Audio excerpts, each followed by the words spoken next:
Alors bonjour à tous, aujourd'hui on se retrouve sur une vidéo concernant la ville de Verdun. Et aujourd'hui la ville de Verdun n'est pas seulement en référence à la Première Guerre mondiale, mais pour un traité qui partagea l'Empire carolingien en trois royaumes.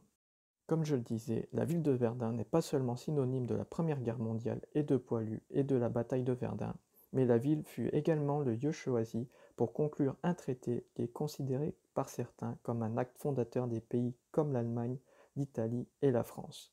Et ce fameux traité est un traité conclu en août 843. Ce traité voit la séparation de l'Empire carolingien de Louis le Pieux en trois royaumes, trois car chacun de ses fils survivants hérite d'une partie de l'Empire. Ce traité est en soi un événement assez fondateur de la France, car un des royaumes sera le précurseur du pays tel que nous le connaissons aujourd'hui.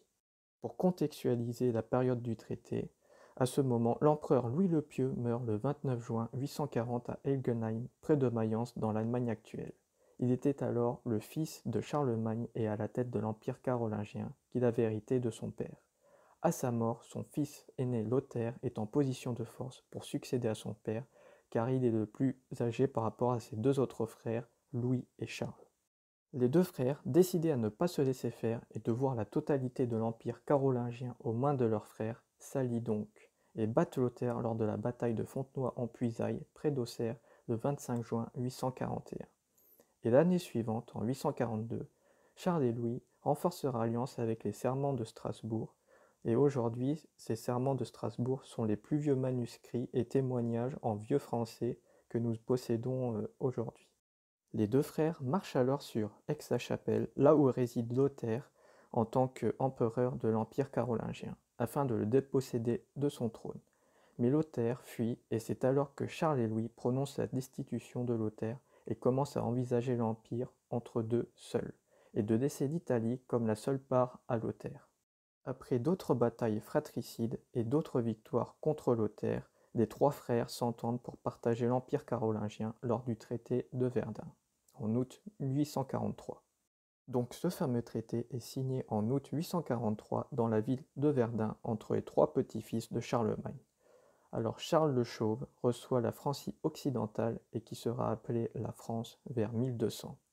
Lothaire, quant à lui, garde son titre impérial et reçoit la France médiane du centre de l'Italie au nord des Pays-Bas. Et Louis le Germanique reçoit la Francie orientale qui sera nommée aussi Germanie et sera la base du futur Saint-Empire romain germanique.